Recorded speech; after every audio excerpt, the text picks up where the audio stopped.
अस्सलामुअलैकुम दोस्तों, कुछ अर्सा पहले मुफ्ती मसूद साहब डॉक्टर जाकिर नाइक से मिलने मलेशिया गए थे। मलेशिया आने के बाद बयान में मुफ्ती साहब ने कहा है कि डॉक्टर जाकिर नाइक ने जो है वो फतवा देना छोड़ दिया है। इसके बारे में मंसूर, एक पाकिस्तानी जो नौजवान है, वो उसने डॉक्टर जाकिर नाइक से सवाल किया है, क्या सच में आपने डॉक्टर जाकिर नाइक फतवा देना छोड़ दिया है? तो दोस्तों, जवाब सुनने के लिए इस वीडियो को पूरा देखें ताकि आप लोग पूरा समझ सकें। The second question he posed from Pakistan, Mansoor Sheikh from Pakistan, that some muftis who met me say that now after Dr. Zakir Naik has gone to Malaysia, has done hijrah to Malaysia, he has stopped giving fatwas and now is concentrating only on comparative religion. I do agree that since I have shifted to Malaysia, Alhamdulillah, I am meeting multiple times number of more scholars. Because in India, there were limited scholars from all over the world coming. We used to invite these to come. But being in Malaysia, being the hub, Alhamdulillah, whether it be English-speaking scholars from all over the world, I could say among the top leading English speakers, dais, maybe 10 may come once or twice in Malaysia every year. Then you have scholars from Pakistan coming here, you have scholars from Bangladesh coming, so you have English scholars, Bangladeshi scholars, Urdu scholars, and Alhamdulillah, many of them come to meet me, and if I know that he is a scholar, or if I know he is a mufti, or if I know that he is a student of knowledge, and if I know the knowledge of dawah, irrespective, whether it's a Hanafi, Shafi, Hanbali, Malki, whether it's a Salafi, whether it's Jamaat Islami, whether it's a Tablighi, I welcome them all with open hearts. I respect a dai, I respect a student of knowledge, I respect a person who's a sheikh, I respect a Maulana, I respect a mufti. I love all. Unless if the deviated sect, maybe Shia or a Qadiani, that's different. But if he's from Ahl Sunnah wal Jamaat, whether Hanafi, Shafi, Hanbali, Malki, whether Jamaat Islami, whether he's Ahl Hadith, whether he's a Tablighi, and I have scholars and duats and students of knowledge from various different groups, from various different countries, and I welcome them all. And when I meet these, and the question is correct, there are tens of mufti from India, from Pakistan, from America, from UK, from Bangladesh. They regularly, every year they come and meet me. Maybe Allah has put love in their hearts. Some of them I know, some of them are meeting the first time, some I don't know at all, some they say very popular. I go on the YouTube and I see, oh mashallah, he has millions of followers. I never knew of them.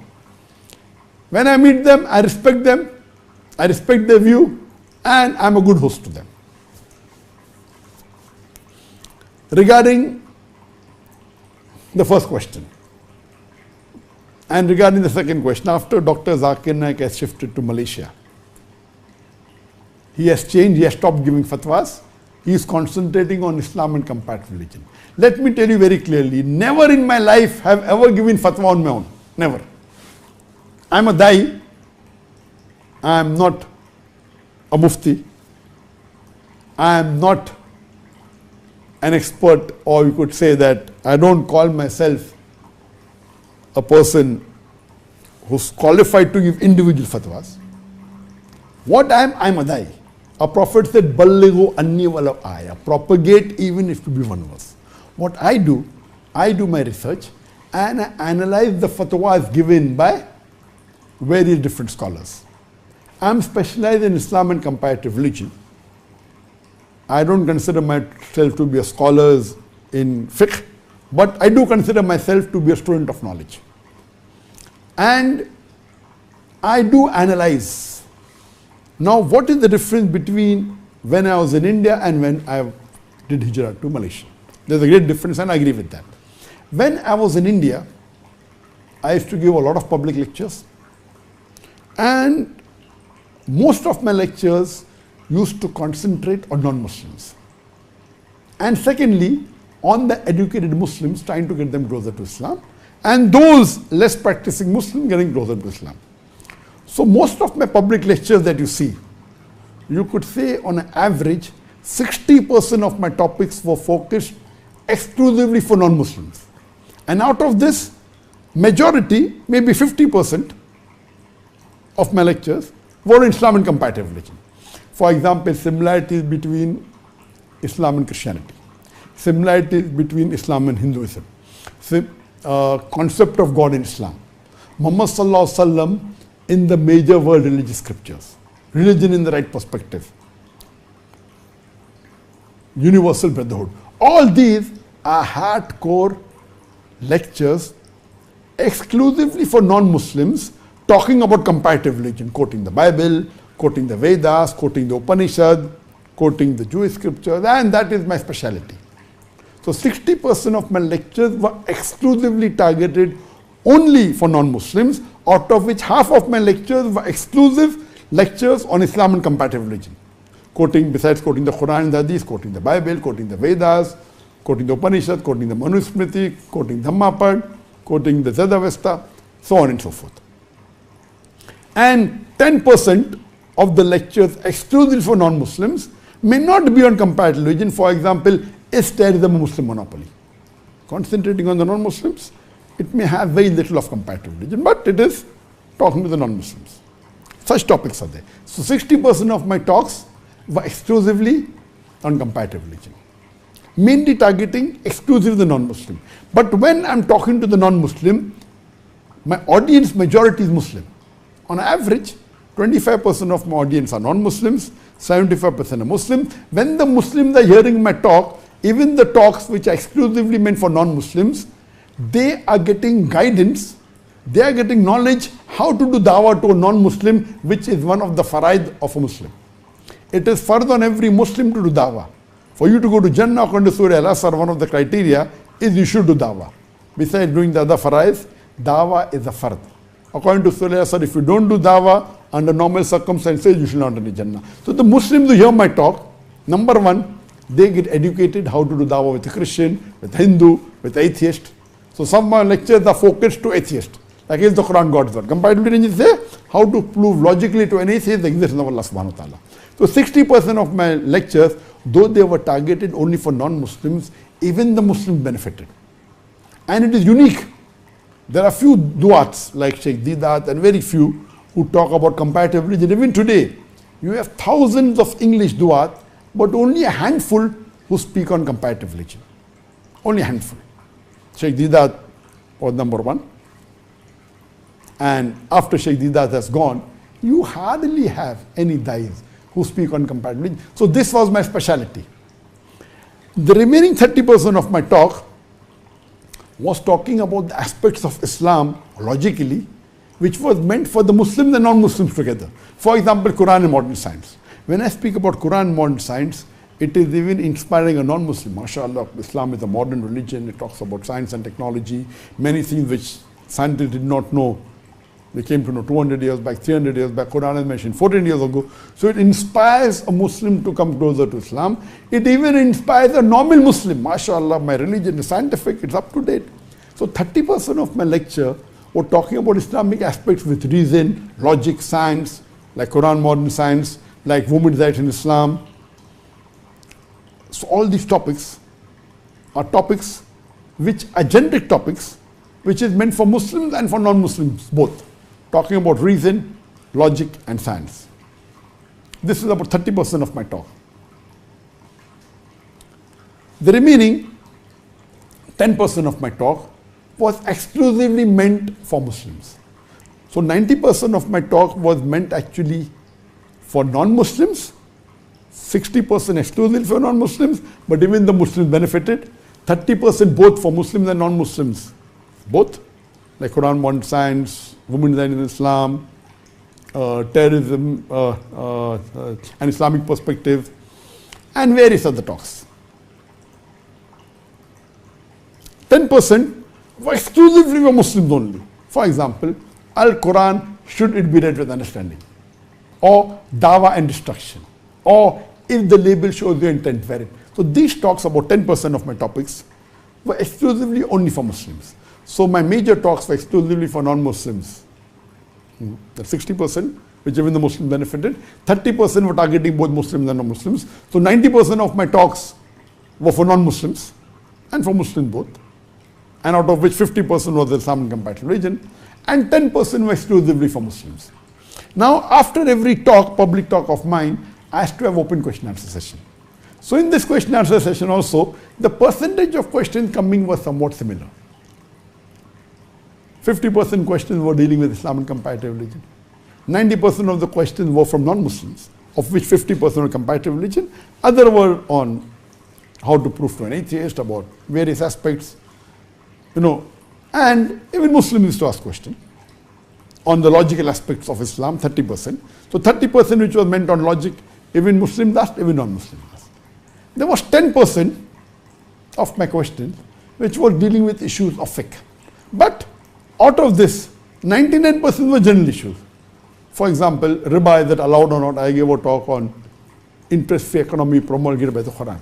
There's no difference of opinion. It is fiqh, but no difference of opinion. Alcohol is haram. I've given the answer. No difference of opinion. So 10% was on fiqh, but someone said alcohol haram. I said yes, and I have to give various reasons. So from this 10%, 99%, 90% of them, or 99% of it was not comparative fiqh, it was fiqh. Coke is haram, alcohol is haram, I have to give answer with reason, logic. So the Muslim was happy. It was dealing only with Muslim, what to do. 1% from all my questions, less than 1%, or 1% of 10%, that's 0.1%, were dealing with comparative fiqh. And I hardly can quote 4 or 5 questions. One of them is, is triple talaq counted as 1 or 3? And I gave this answer many years back, maybe 15 years back, 20 years back, or before that, that no triple talaq is 1 talaq. This is comparative fiqh. If you ask me, how many questions on comparative fiqh have I answered before I came to Malaysia? You can count them on your fingertips. 2, 3, maybe. If a woman touches a man, does the wudu break or not? Hanafi school of thought says it breaks. Shafi school of thought says it doesn't break. And the difference of opinion. And I believe more with Hanafi school of thought that the wudu breaks. And I give my reason. So one is triple talaq, one is does the wudu break or not? Hardly anything else. 2, 3. If I think I'll get 3, 4. So other things on fiqh, no one had problem. Alcohol is haram, Hanafi says that, Shafi, Hanbali, Malki, all say interest is haram, everyone says pork is haram, everyone says it is fiqh. But general knowledge, there is no difference of opinion. So even in the question of fiqh, it was mainly fiqh, which no one disagreed with. There were few questions. Tarawih, is it 8 rakat or 20 rakat? I was of the opinion 8 rakat is more correct, but even 20 you read, no problem. So hardly I can think of 3, 4 questions. Now, when I did hijrah to Malaysia, those people who say that Dr. Zakir Naik has stopped giving fatwas, first of all, I never gave fatwas. Whatever I said was of the opinion of the scholars, and I would agree more and say this I agree is more authentic than the other. There was nothing except for 3, 4 questions. But these 3, 4 answers became so popular, especially on talaq, that those who believe in sticking to a madhab, they started getting, why Dr. Zakir Naik giving fatwas? How many fatwas are given? Which fatwas have I said which are wrong? And they can hardly quote any. But when I came to Malaysia, but naturally, and I told that earlier, that the times changed and my dawah changed a lot. And one thing good that happened because of pandemic, in India, I never used to give online. Maybe 1 or 2 months, there was a talk in Pakistan, once or twice, a short talk of half an hour I've given online, once or twice, that's in my full life. When I came to Malaysia, I continued with that. I have to give lectures, but when pandemic came, I did hijrah to Malaysia in 2016 or 17. I have to give lectures, I went to Indonesia, Turkey, I gave lectures to continue. In 2018-19, I gave various lectures. I gave a large lecture in, mashallah, Atlanta, more than 100,000 people came. In 2020, the pandemic came and all the public lectures were stopped. Inside Malaysia, outside Malaysia, I could not travel for 2 years. Then, I being a Dai, what to do? We went online. And when we went online, we started this Ask Dr. Zakir. I remember the first time I came online was in 2020, in the month of Ramadan. It was, I think, April. And I used to handle twice a week, Tuesday and Saturday. for 1.5 hours. And then I realized when it's to handle twice a week, I have to prepare, it takes about 1 day to select, choosing the question, a lot of time, or twice a week is too much. Then I made it once a week. After Ramadan got over, for 1 month I handled for twice a week. When Ramadan got over, I continued every Saturday. Ask Dr. Zakir. After a few months, my son started joining me from Saudi Arabia. He was doing his bachelor's. So I used to handle for 1.5 hours. He used to handle for half an hour. We used to have for 2 hours.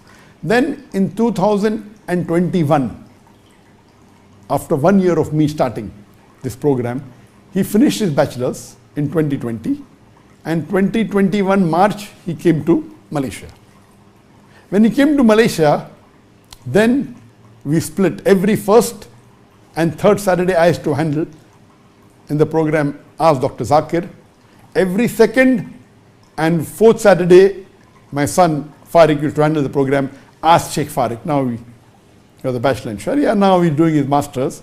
He finished more than 2 years of his master. He's in final year of his master's in Sharia. That is Fiqh and Usul Fiqh from the Islamic University of Malaysia. He passed from Jamiat al-Imam, which is one of the best universities in the world, which was, he did about 1 year Mahad, then additional 1 year, 2 years, then 4.5 years of his bachelor's. Totally spent about 6.5 years in Saudi, and he came here. I wanted him to be closer to me so that he learns the practical aspects of dawah. What your university is more of theory. So when he handles for 1 hour every second and fourth Saturday. I started handling every first and third Saturday of every month, and I used to handle for 2 hours. I say 2 hours, but goes for 2 hours, 10 minutes, 2 hours, 15 minutes. Now also, mashallah, more than 2 hours that we have started the program. And it's better to take longer session twice a week so I can continue with other activities. Now, there's a world of a difference between my question answer session in all over the world before I did Hijrah. Because it was on comparative religion, the questions were open. Anyone could answer a question. Anyone could ask to me and I have to answer. We used to avoid chits. So 95% of my questions were open question answer session. I don't know who to ask, what question, you make a queue.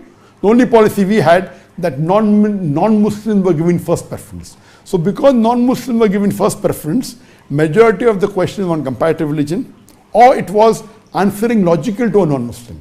So most of the time, Muslims never had a chance to ask me questions.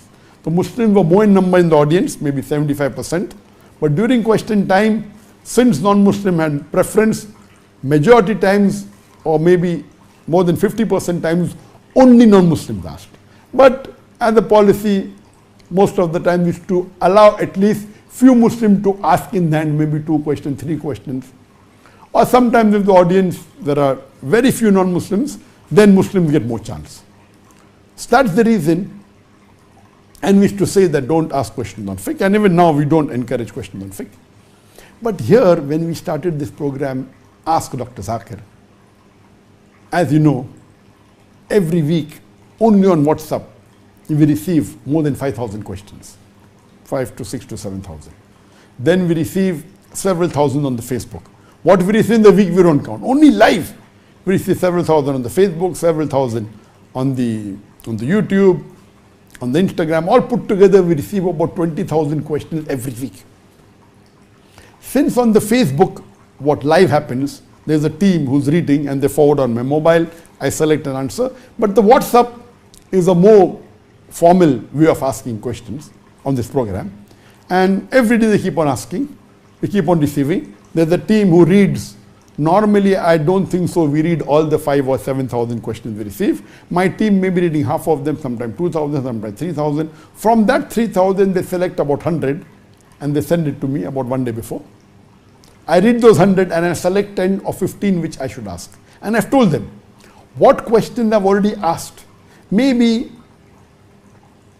I started handling open question answer session maybe from 1995 up to 2016. So maybe in more than 20 years of my life, I might have answered a few thousand, I might have given lectures of more than 2,000 or 2,500 lectures, public lectures, in which every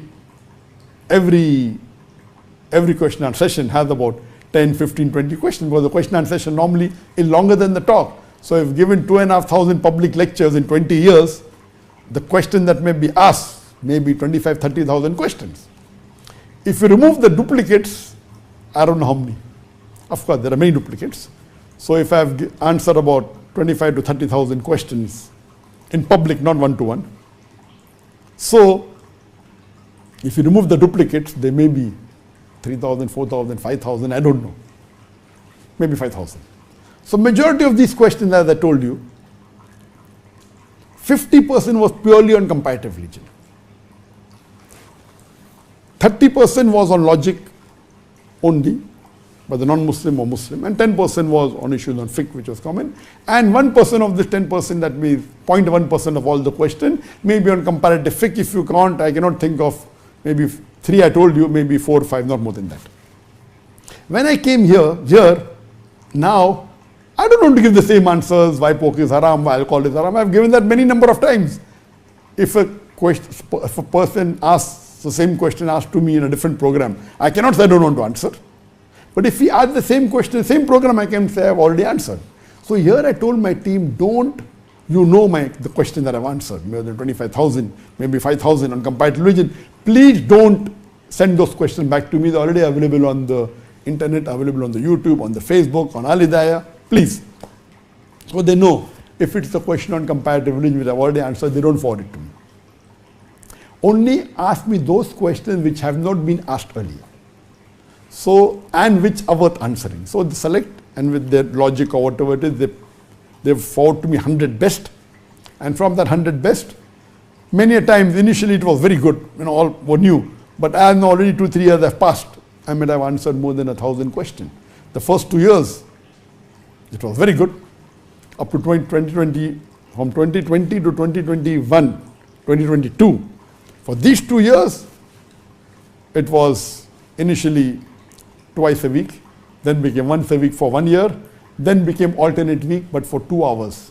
So surely in these 2 years, I might have answered more than 1,000 questions.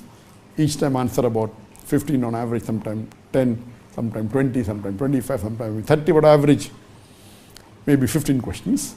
So if you calculate all these, I've surely answered more than 1,000 questions the first 2 years.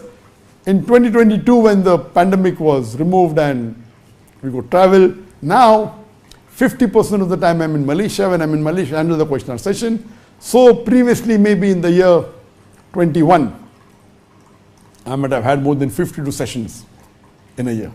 In the year 20 Ramzan to 21 Ramzan, more than 50 sessions in a year. Every week I has to have. Then in 21 to 22, maybe I had about 25 to 30 sessions because alternate week has to come.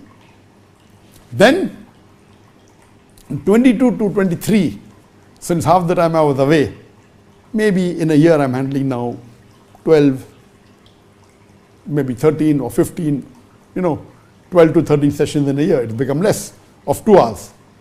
Of course, all put together, there will be more than 1,000 questions that I answered. Now, after I shifted here, I would say the questions on comparative religion are approximately 15% only. Like today I spoke on non-veg comparative religion. I quoted. Only 15% on average. I'm not repeating. Maybe if too many people ask, I club it together, and few sessions before I answered on why Islam allows a man to have more than one wife. The answer I've given earlier. But because there was a new thing, can you quote for me from the Bible where it says that Solomon had 700 multiple wives and Prophet Solomon multiple wives, Prophet Abraham. And then this was something new to it, so I had to give the full answer again. So 15% is on comparative religion. Now so from 50%, it has gone to 15%. Overall, yet today, 60% of my questions are targeted to non-Muslims only. But previously comparative was 50%, now it has become 15%. The balance 45% asked by non-Muslims, they are mainly on logic, asked by atheists. Now we find many atheists on the internet trying to misguide the Muslims, trying to create shubha from the Muslims. What I do, that those questions which have become popular, asked by the non-Muslims, against the Quran, against Islam, with reason and logic, trying to prove Islam is not a correct religion, not a correct deen, I am picking up those questions and answering. Other people say, oh, this is shaitani sawal. So my speciality is non-Muslims. So these questions on comparative religion, again, as told today in the world, I mean in the English audience or the Urdu, there are hardly handful of the people who are quoting comparative religion. Now coming to the question asked by non-Muslim, which is on logic only. For example, a non-Muslim will ask the question that you say that Allah has ilm-e-ghaib. I said yes. So when Allah has knowledge, ilm-e-ghaib, has all the knowledge, when you do dua, why should you do dua? Allah knows already what is there in your mind. So Allah should answer prayer directly. That's a logical question. Most of the Shaykh will say, shaitani question, don't ask. Satan's question, don't reply, not worth replying. No, it's a logical question. That if Allah is ilm-e-ghaib, you have knowledge, He knows what's in your mind. So why doing dua? Allah should directly answer your prayer. Why you have to do dua and then Allah answers your prayer? And I have given this answer earlier, maybe a year back. So these are questions dealing with logic. It has nothing to do with fiqh, nothing to do with Sharia, nothing to do with the Quran. It is pure logic. So these questions which are talking about Islam, and it is talking about purely logic.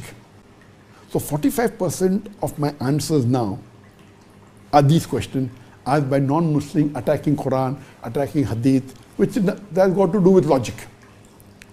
Like how today the person said that if you are a non-vegetarian, if because the lion doesn't have teeth, and the lion doesn't wear shorts or trousers, even you remove your trousers. It has nothing to do with fiqh. It's an illogical question. How do you reply? Okay, if you say that a non-vegetarian should not wear clothes because lion doesn't wear clothes, if this is your logic, then you're a vegetarian. The cow doesn't wear clothes. The goat doesn't wear clothes. You remove your trouser. No, this is nothing to do with Sharia. Nothing to do with Quran. It is pure mantiq, pure logic. So this is my speciality. Answering to non-Muslims. And when I'm replying, the Muslims who are watching my answers on comparative religion, they are getting impressed with Islam. The non-Muslim, while I'm answering the non-Muslim, even the Muslim, mashallah, what a reply. We're turning the tables over. So yet my speciality is non-Muslim. But it has become less of comparative, has gone more on logic. Because today you go on the internet, they're attacking Quran, they're taking most of the Quran. And what is this? What is that? Don't you see? Quran says this, Quran says that. It has nothing to do with fiqh. It is mainly how do you reply. So 45% is that. So 60% even today non-Muslim, but comparative has become less. And in the balance 40%, I would say 15% are questions which I answer to non-Muslims, which is not dealing, which I answer to Muslims, which is not dealing with fiqh, but dealing with logic. For example, a Muslim may ask that if everything is mentioned in the taqdeer, Allah knows everything in taqdeer, and if I commit murder, Allah wrote down already in advance that I'm going to commit murder, so why am I to blame? Now this is logic. Asked by a Muslim. Many Muslims feel scared to ask, sometimes asked by non-Muslim also. But basically it's a Muslim question. We believe in taqdeer. If Allah wrote in my taqdeer, I'm going to rob, and if I rob, who's to blame? Allah, not me. If it mentions in taqdeer, I'm going to commit murder, and if I commit murder, Allah wrote it, why am I to blame? So these types of questions, which are logical questions, nothing to do with fiqh, asked by non-Muslim, now constitute approximately 15%. So 15 plus 40 plus 15, 75%. So balance 25% of my questions today that I take is dealing with fiqh. Again they may ask that why does Islam, can I take a loan from the bank? Can I take scholarship in which I have to return back in installments with interest? Is it allowed? So from the 25% that is there of fiqh, 15% is unanimously agreed same. As I mean, interest, everyone says haram. Alcohol, everyone says haram. So is alcohol in medicine allowed or not? You know, these questions, or if I'm hungry, can I have pork or not, nothing to eat? So these questions on fiqh, where there's no difference of opinion, it's not dealing with comparative fiqh. The answers are same by all the four imams or all the 5 schools of thought, Hanafi, Shafi, Hanbali, Malki, Salafi, what are you going to call? So out of 25% questions on fiqh, out of which maybe 15% or 20% is on general thing. Maybe 5 or 10% is on comparative fiqh, or maybe you could say 10% is on comparative fiqh. So 15% of the fiqh is unanimous agreement, all schools of thought. 10% of the question on comparative fiqh. So if you compare, earlier I used to handle maybe 1% on fiqh, sorry 10% on fiqh, and out of which 0.1% was comparative fiqh. Today I am answering maybe 25% on fiqh and maybe 10% is on comparative fiqh. From this 10%, comparative fiqh need differs. And when I give answers, believe me, I am not giving any fatwas. I see the view, what has been mentioned by Imam Abu Hanifa, Imam Shafi, Imam Malik, Imam Ibn Hanbal. I respect all these 4 Aimmas, I respect them all, and they were great scholars. They came to guide the Muslims. And I believe that if anyone follows any of these 4 Imams, whatever the view is, even if it may not be the authentic view, it will be accepted. I don't believe that all the Aimmas are barhaq, that all are infallible. No, they are fallible. But if a fatwa, because it's clear-cut in Islam, that if a scholar gives a fatwa after doing research with sincerity, if it's the right fatwa, he gets 2 sawab. If he makes a mistake, he gets 1 sawab. So all these 4 scholars were great Aimmas. If anyone follows any of the view of any one of them, yet it's accepted in Islam. I'm not of the view that if it's not authentic, because these 4 scholars are great scholars. We love them, we respect them. If you follow any one of these 4 scholars, you are following Islam. There may be a view which is afzal, which is more correct opinion, or a view which may not be correct. So if someone gives an opinion and comes, so what you have to read, what type of a person are you? So what I would believe, and I said this earlier, previously there were 2 types of Muslim: a knowledgeable and ignorant, a mujtahid and non-mujtahid. 2 types. At the time of the Sahaba, then later on, either you know or you don't know. Are you a mujtahid or not mujtahid? Mujtahid has the right to do ijtihad and give khalas. As time went on, technology increased, so maybe about 50 years back, 100 years later, 200 years later, 300 years later, I would say there were 4 types of Muslims.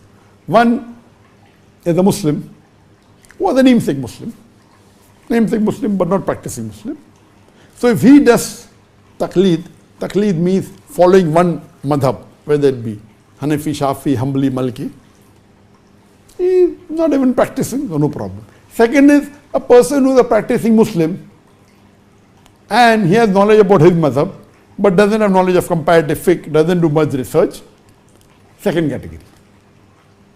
Third category is a student of knowledge. A person who goes to university, who goes to a college, Islamic college, does bachelor's in Sharia or Hadith or Tafsir. He is a student of knowledge. And the highest categories are the scholars. So previously, maybe 50 years back, there were 4 types of Muslims. Namesake Muslim, or a Muslim who is and not practicing. Second category, a practicing Muslim, has knowledge about his madhab, may not be aware of comparative fiqh, doesn't do much research. So these first 2 categories, if they follow any particular school of thought, any particular madhab and stick to it, that's what they should do. Because they don't have knowledge of comparative fiqh. The third category is a student of knowledge who's gone to a university, gone to a college, bachelor's of maybe Sharia, bachelor's of Tafsir, bachelor of Hadith. He is a student of knowledge. So he has a right, okay fine, I will check what Abu Hanifa said, what Imam Shafi said, and he may agree, he may disagree. He is a student of knowledge. He has the right to agree or disagree. And the 4th category are scholars. They have the right to give fatwas. They can also choose, or they follow what they feel is right. So the first 2 categories do taqleed. Taqleed means agreeing or just blindly following. But there are 2 types of taqleed. One taqleed is that you follow the scholars because you don't have knowledge, you are blindly following. And second is, even if proof is shown to you that the scholar you are following is going against Quran and Sunnah, and yet to follow him, that is the real taklif. Otherwise, following a scholar is good. But even after showing proof from Quran and Sunnah and Sahih Hadith, that see what the scholar has said is good, not matching with Quran and Sunnah, and yet to follow blindly, that is what is objectionable, not the other type. So coming back, today the times have changed. So today what I would do, I would classify the Muslim Ummah into 6 categories. There are yet some Muslims or namesake Muslims, may not be practicing Islam, may be doing many haram, they are namesake Muslims. Second category are good practicing Muslims and they know basics of Islam but are not involved in research, don't go on internet, they are happy with what they are doing and they are following what the teacher has taught them and they continue. The third category of Muslim may be those Muslims who go on the internet and try and find out and they do more research and they are doing research. The fourth category is those who besides doing research, they are doing extensive research and they are da'is and they talk to non-Muslims and they talk to Muslims and they do Islah and they interact and they do more research and they are doing a lot of research. Maybe they may have more knowledge than person who is doing bachelor's in Sharia. They may have more knowledge than people who are doing bachelor's of tafsir because they are spending more time. They may not have the degree. So this is the fourth category who have not gone to a formal madrasa but yet have so much knowledge, may have equal or even more, but may not have the formal education. Fourth category. Fifth category is student of knowledge who's got a bachelor's or a master's or a PhD. According to me, one who has a PhD doesn't become a scholar, doesn't become a mujtahid or doesn't become, oh, he's a knowledgeable person. So I would call him a student of knowledge. So those of the da'is who come on Peace TV, most of them are students of knowledge. Maybe one or two maybe can come under the scholarly category, but most of them are students of knowledge. They may have bachelor's degree, they may have master's, they may not have master's, but they have done a lot of research, they may have PhD. And the last category are scholars. Today, the scholarly category are very few. According to me, handful, maybe a couple of hundred. If you ask me to name, I can name very few. So scholarly have become very less, unfortunately. So I would say that the first 3 categories, whose namesake Muslim, or a person who's good practicing Muslim but knows basics of Islam but not more. A third category goes on internet and does the research but is not a da'i. All these 3 should stick to a madhab. Whether Hanafi, Shafi, Hanbali, Maliki, or you say Ahli Hadith, no, you stick to one. Now one who's going on the internet and doing research, whether Hadith is Sahih or not, okay, what does Hanafi school of thought say, what the Shafi school of thought says, he is yet not qualified to take a decision. So he can find out, okay, fine, I believe in this particular group, I want to follow this. He should follow one particular. He cannot keep on changing, okay, I follow this fatwa and follow, no, this is wrong. One day he follows the school of Hanafi school of thought, one day Shafi, that is not correct. Because he is yet not qualified to make the decision what is right. But he can make a decision, okay, fine, I believe this is much better than that. So I follow this completely because previously, unless you don't go to a madrasa, you don't know what is right, what the school of thought says. So now, because the internet has become popular, it came in the late 90s. And you have social media now coming, in 2006, 5. So now social media is more prevalent. Facebook is there, YouTube is there. So if you go on this social media, you can find out, okay, what you prefer. What is the usul of fiqh? Whether it is you believe in this school of thought, that school of thought, Hanafi, Shafi, Hanbali, Maliki, Salafi, yes, you can choose. But yet you are not qualified to keep on changing. From that, by going, okay, what are the fatwas of the Hanafi school of thought, what are the Shafi school of thought, okay, fine. You choose one and stick to one. You are third category. You do research, but you are not qualified to say, okay, one, I will do this, once I'll follow this school of thought, then second school, no, you are not qualified. If you reach the fourth stage, where you have so much extensive research that is better than what you do in the madrasa or the university, then you can become close to the student of knowledge. So the fourth category, which has not gone to a madrasa but is a da'i, who has learned the basics, what is there required for fiqh, usul fiqh, etc., with proper guidance, or who has not gone to university but has met many scholars and met. And then the fifth category, student of knowledge, who has a bachelor's or a master's or a PhD, or has got the degree of mufti or alim, whatever it is. They come in the knowledge of student of knowledge. They come in the category of student of knowledge. They have the right, okay, this I believe in this scholar, this I believe in that scholar. So I consider myself to be a student of knowledge. And the last category of scholars are very few, hardly. Previously there were thousands, now you'll have a couple of hundred, that's it. And coming to the second question, that when muftis come and meet me, they tell me, Dr. Zakir, you're doing great work, you're doing in comparative religion, you have, thousands and tens of thousands and hundreds of thousands have come to Islam, may Allah reward you, blah, blah, blah. But we have one suggestion. I said, what? Please don't give fatwas. I smiled. I said, so if I ask them that if people ask me that if drinking alcohol allowed or not, no, that you give answer. I said, why? No, this is normal. Okay, someone asked me eating pork is allowed or not. What I say the Quranic verse, then I'm going, no, allowed or not, no problem. What they actually have problem is only with my two answers, whether triple talaq is counted as 1 or 3, whether wudu breaks or not, 2 or 3, not more than that. Then there are scholars who are great scholars, very good following. I don't want to take their name. They come and they meet me. They say, Dr. Saab, can we meet you alone? Yes, we go into a room. Oh, Dr. Saab, you're doing great work, may Allah reward you, blah, blah, blah, but don't feel bad, etc. You're doing such great work, but why are you giving fatwas? I said, what fatwas I'm giving? No, you should leave fiqh aside, that's not your speciality. Now, how does he know what's my speciality? Does he know my background? He's a great scholar, I love him. I smile. I said, Jazakallah for your advice. What am I going to do? I respect him. So I said, Jazakallah Shaykh, may Allah reward you and all. I don't say that I'm going to follow your advice. Because what does he know? Unfortunately, he doesn't know that I've spent more time on comparative religion than medicine. He doesn't know I've spent more time on hadith and fiqh. He doesn't know that. I was born in a Shafi family. So my father was a Shafi from Konkan. There are about 20% Shafis in India, 80% Hanafi in Ahl Sunnah wal Jamaat.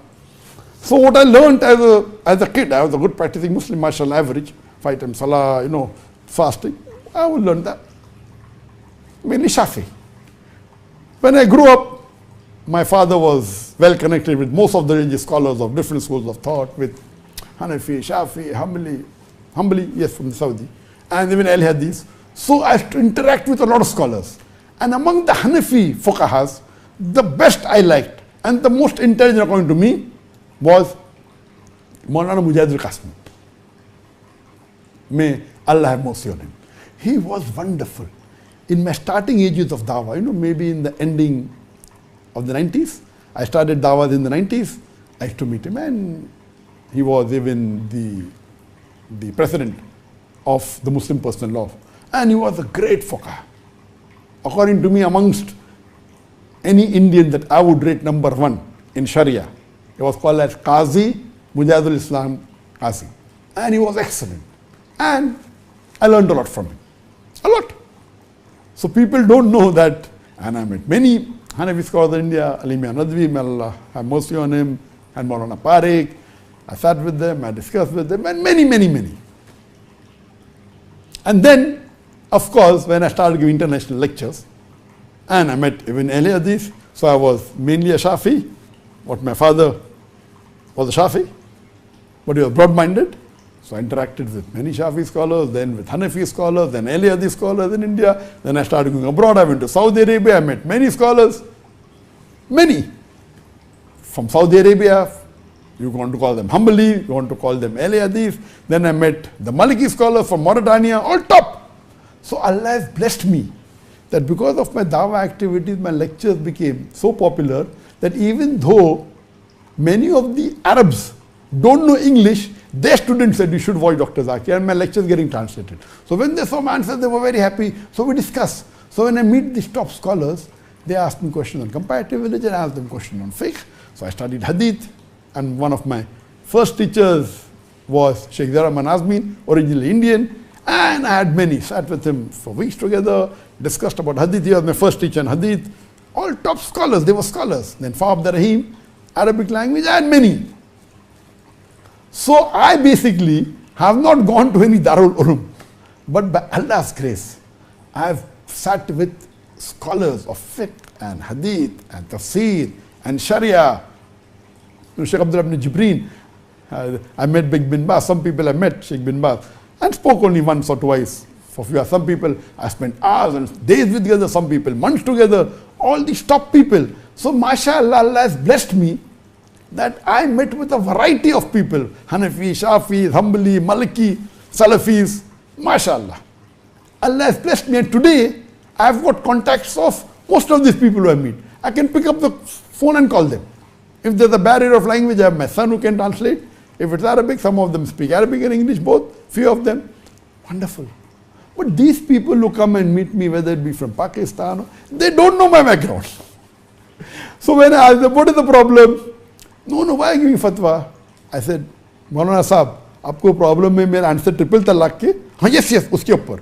I said, will you say the same thing to the head of the Ahl Hadith in Pakistan? Will that top mufti, or I don't want to take his name, will you go and talk to the Ahl Hadith in Pakistan? Will you say to Maulana Sajid Mir or Sheikh Sajid Mir that why do you say triple talaq is one? No. Why?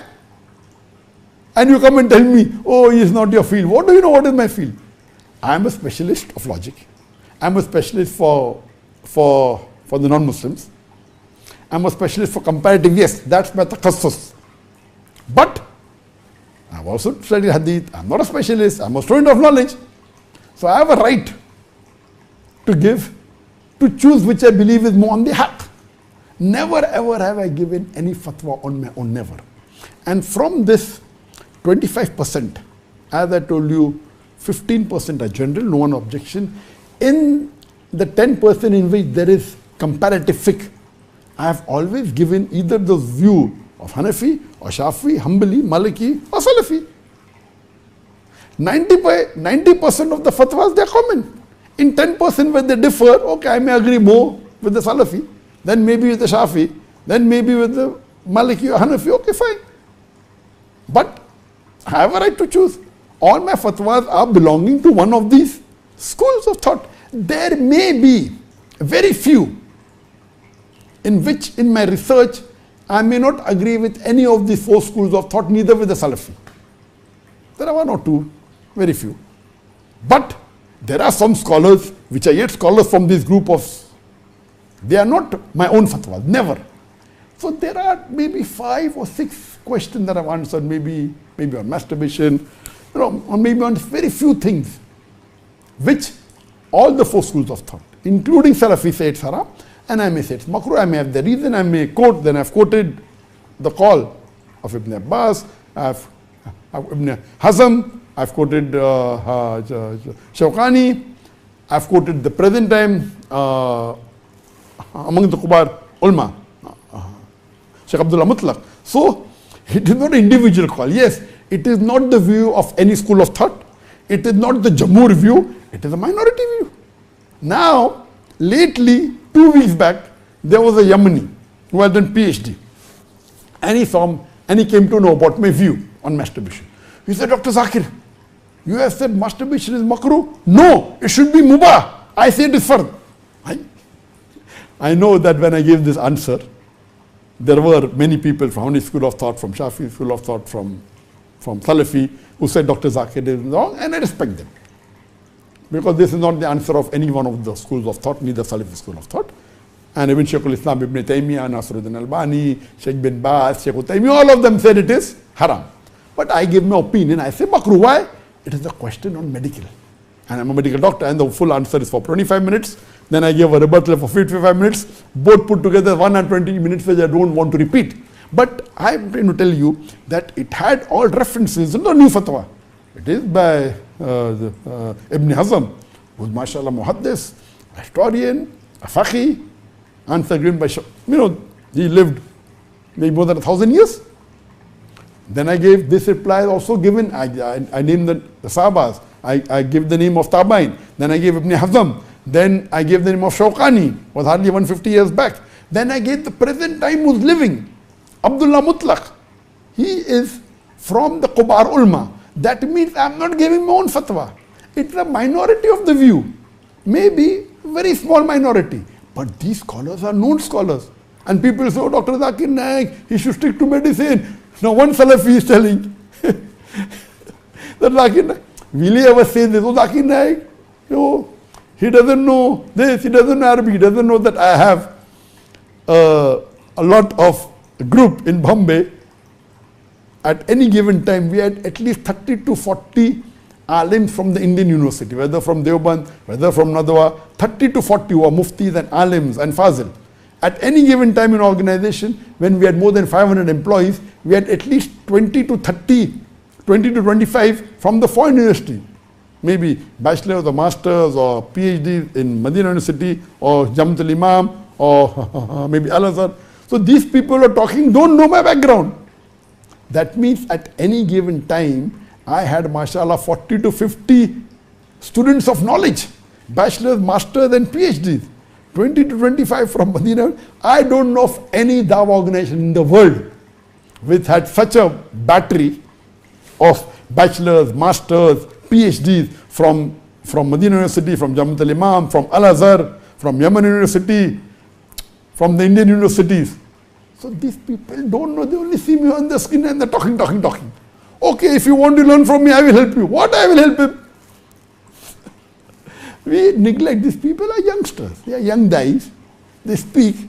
They don't know my background. So before offering, they should know it is my background. That I've checked the answers. And today, these people who talk, do they have access to the top scholars? No. They read the books, but they cannot pick up a phone and ask them. Now, mashallah, today Allah is blessed that I've got the contacts of the top scholars. I can pick up a phone and ask them. Some of the scholars are behind bars. But they sat with them. Hours together, days together, months together. I'm not just giving anything out of the blue. I never give fatwas on my own. Yes, I give the view of one of the schools of thought, or whether Hanafi, Shafi, Hanbali, Malki or Salafi. And very few occasions it may not be the view of any of these. But yet, there are top scholars who have given this view. So what I want these people, when they come to meet me, I love them. I respect them. I have no problem. They may not agree with my view. But they come and tell me, oh, Dr. Zakir, it is not your specialty. You are on comparative religion. That same person who's talking to me, he writes a book on Islam and Christianity. Now, when I read that book, there are mistakes. Am I going to tell him not to write on Islam and comparative religion? No, let him write. If he makes one or two mistakes, does it mean I will tell him he's a scholar? Okay, if he writes on Islam and comparative religion, if he's done a study, and in the book he writes 100 points, out of which maybe 5 are wrong, will I tell him not to write? I may go and tell him, okay, these are Sheikh, it is by mistake, or no printer, never, and correct. When I spoke to Deedas, I has to talk to him also. I have to say, Sheikh Deedas, can I put a point across? And he used to love it. Oh, Dr. Zak, oh, my son, you're excellent. Now, these people come and tell me, your specialty is comparative religion. What do they know about my specialty? Yes, my specialty is comparative religion. If I tell them that the book you have written is wrong, why are you speaking on comparative religion? They feel hurt. So what they fail to realize, that the person who's in the field, other than telling me what they should in this answer is right or wrong. So when people objected to my answer on masturbation, I gave a counter reply of 55 minutes answering all the arguments. Again, with Quran and Hadith. And I respect many of my close friends who come on Peace TV. Most of them disagreed, no problem. But they disagree with respect. Okay, this is the opinion of Bin Baz. We agree with that, no problem. Opinion of Nasir Dalman, no problem. I disagreed with the opinion of Sheikh Uthaymeen, of Bin Baz, of Nasir Dalbani, of Ibn Taymiyyah, Ibn Qayyum. I respect all of them. These are my main. But on one issue, I being a medical doctor, I having some information, I'm quoting. So what I have to realize that rather than discussing on the issue, coming and meeting me personally and then going and telling out in public, we told Dr. Zakir, now Dr. Zakir Naik will not speak. There was one person who came from Pakistan and we discussed on talaq. And I told them, yes, I'm aware that in Saudi Arabia, there are more than 400 fatwas which says triple talaq is counted as 3. I was shocked. That doesn't mean I agree with that. So, what my mind has broadened, that I may agree with a view which is more authentic, but if it's said by a great scholar and a Muslim follows, inshallah, Allah will accept it. This is the broad-mindedness. And people, when they talk about ikhtilaf, they normally give a very famous incident of when the Prophet told the people going to Bani Qurayza. And they say that you see to it that you reach Bani Qurayza by Asr and pray Asr there. And we know that famous incident, I'll just say it in short. And we know that some of the Sahabas, when they could not reach in time, they were late, they prayed before reaching Bani Qurayza. The other said, no, the Prophet said, you reach Bani Qurayza by Asr and pray Asr there. So some of them prayed before because they were late. They said, no, what the Prophet meant was really, we have to reach before there. But that doesn't mean that if we reach late, we should do qaza of the Asr Salah, because doing qaza is haram. So one group said, they prayed. The other group said, no, we'll follow what the Prophet said, we'll pray there only. So when both the groups of Sahabas, they went to the Prophet and they told that one of them said, we wanted to reach, but we were delayed. But the time for Asr came, we didn't want to qaza. And we agreed that you wanted us to reach early, but that doesn't mean that if we reach late, we should not offer Asr, so we prayed Asr. The other group said, no, we followed the instruction, reach in Bani Qurayza and pray Asr. So even though the time for Asr came, we didn't pray, we followed you. So the Prophet said, both are right. Because what was the niyyah? Both of the niyyah was to follow the Prophet. Now one group misunderstood, or rather they thought that the Prophet said, pray in Bani Qurayza Asr, irrespective whether you are late or early. Others thought, no, what the Prophet wanted to tell us, that reach before Asr time and pray Asr there. But that doesn't mean that if you reach late, you don't pray Asr and pray qaza in Bani Qurayza. That's not allowed in Islam. So when the Prophet said, okay, you understood that what I meant was pray in Bani Qurayza Asr, and you did not pray before even the time of, you are right. What you thought? No, reach early, but if you reach late, you pray wherever you are. Both are right.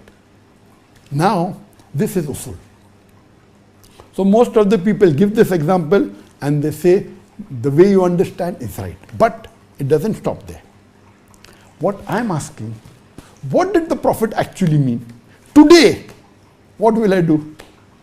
So if you misunderstand the Prophet and you follow thinking what the Prophet said and you follow that, inshallah, you are right, Allah will give you reward. But my question is, what did the Prophet actually mean? So there are scholars who quoted other hadith and realized, and when they asked the Prophet, what they really meant was, of course, the Prophet had clearly said that doing qaza is haram. So what the Prophet actually meant was, he wanted the Sahabas to reach Bani Qurayza before Asr. But that does, and pray Asr there. That doesn't mean that if you are late, you don't pray, because not praying is haram in Islam. Unless if there are certain situations where someone is drowning and you're going to save him, or the house is caught on fire and the Maghrib time is getting over, in this it is accepted. But this was not such a situation. So the scholars, what they say, what the Prophet actually meant was, he wanted the Sahabas to reach early in Bani Qurayza, but that does not mean that if they reach late, they should not offer Asr. This is the true verdict. So what the Prophet actually wanted was, he wanted them to reach early. But if they reach late, that does not mean they don't pray. So the Sahabas who prayed before reaching Bani Qurayza, Asr on time, are correct. But because the other group misunderstood, because they misunderstood and they followed that, even they, Allah will agree with them. But their understanding of the prophets was wrong. So in comparative fiqh, we have to go in detail. Just give this example and stop is not correct. So if you misunderstand, thinking the Prophet said this, and you follow, that's the reason if our understanding is broad. And if one school of thought gives a fatwa, and you realize that my understanding of hadith is no, it is wrong, and they say it is right, the niyyah is correct, Allah will accept it. If it's wrong, they get one sawab. If it's right, they get two sawab. So meeting great scholars of different, as long as the niyyah is correct, so our vision becomes broader. So traveling after coming to Malaysia, mashallah, my whole it has changed. Now we are meeting more number of sheikhs, more number of ulamas from all over the world. We are meeting many Muslim politicians, many heads of states. We are discussing. So the life has changed. The impact has changed, mashallah. Allah has blessed that the Facebook has increased. Previously it was maybe 14 million, now it is 23.5 million. Previously the Facebook was 400,000 when I was in India, now it is 3.6 million. The Instagram has reached more than. So, alhamdulillah, this is Allah's blessing. We did hijrah for the sake of Allah subhanahu wa ta'ala. So, these people who come to meet me, I love them. I respect them. I honor them when they come. But that doesn't mean everything what they say I'm going to agree. So they come at the Jazakallah for advice. That doesn't mean I'm going to follow it. So when they go back, they may have a misunderstanding. Okay, Dr. Zakir Naik. No. Alhamdulillah, in these last few years, our knowledge has increased. And the more you know, the more you realize you don't know. And I said this earlier. The more you know, the more you realize we don't know. We know that we don't even have a knowledge of drop in the ocean. Our knowledge of Islam is less than drop in the ocean. The more you know, the more you realize you don't know. So with this, we are just trying to serve Allah subhanahu wa ta'ala, serve Islam. I love the scholars of Ahl Sunnah wal Jama'ah, whether they come from this school of thought or that school of thought, whether they come from this organization, whether it is Jamaat Islami, whether it be Tabligh Jamaat. We may agree with many things, we may disagree with something. That doesn't mean I love and I pray for all the shuyukh. So that has been my policy. So when someone comes and meets me, and if he says something, he may be right, he may be wrong. So this is my policy that alhamdulillah, after doing hijrah, we are meeting more of the scholars, more of the students of knowledge, more of the dais from different parts of the world. Our interaction has increased, our vision has broadened, we have become more broad-minded, we have become more tolerant, we have become, the unity of the ummah is important. That's the reason my talk on unity of Muslim ummah is much better now than what it was earlier.